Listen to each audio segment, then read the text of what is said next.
This painting is called Poems Looking for a Seat. It's a collaboration between artist Gayle Madeira, which is me, and poet Daniel Carlton. We've been friends in New York City since 1992. In January of 2020, we rode the subway from Midtown Manhattan to Brooklyn and back while I sketched and took photos and videos, and Danny wrote poems. Danny then gave me a choice of three poems to use in the painting. What follows is a conversation we had about the painting and the process. Do you remember writing that haiku? This windy. Uh, yes and no. Um, and I'll tell you why. Because as you were sitting across from me, I had to go through the cycle of like what the immediate thoughts were and to start writing them down. And I wrote like three. And so that particular one, I don't remember writing, but I remember the process of three. So it's like 21 lines, which is, in my brain, sometimes I go with 21 so that I'm not sort of limited with trying to be clever in my counting. So if Mm. I give myself 21 lines as permission, then I don't have to lock in to the thought until I'm ready to lock into it. That particular one I don't remember, but I do remember looking around and observing what was around me and how internally that felt. And I do remember that it was windy.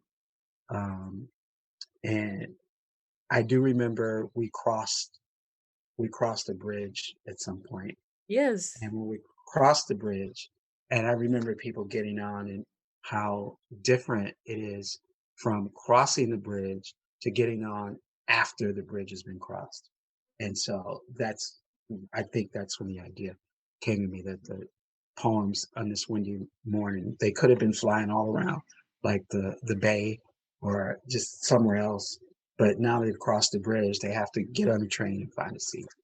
We're back to bridges again. It's always a bridge. And Um, this painting is a bridge because yes, it really is. In my mind, the bridge is about the poet painter. So I have a question for you.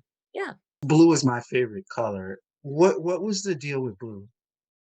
the subway seats are either blue or orange. So I pick blue or orange for the subway seats depending on the painting. When you wore that blue shirt, then I knew I was going to do the blue everywhere. If you use cool colors and then warm colors, the warm colors pop out of the blue. It really helps in the painting to make your face and your hands and the book pop out of all this cool. Everything else is cool. And I felt like that would be great because the whole point of it is it's a portrait of you and your poems, and you're counting the haiku stanzas on your hands. So it makes that pop out. It makes the book pop out. Underneath all of this whole series of subway paintings, I first do a really, really, really bright, deep red orange underpainting. And then I let little bits of that show through everywhere. And it causes this kind of vibrating feeling throughout the whole thing because you see little bits of it and it unifies the whole thing. You can see it overtly on the edge of the book. And so somewhere in your mind, you're registering all these layers and you're seeing or feeling that red layer underneath the other layers. I gave you a choice of three poems. Why did you pick this particular one? It was a very difficult choice. The main reason I eventually picked this one is that it feels complete and elegant. It's the perfect haiku where each line has something new and unexpected and interesting to think about. I just love it. I'll tell you something. I've lost that particular book, so I don't even. So this is the permanent record of that. So there we have it. We have immortalized whatever my thoughts were that particular day.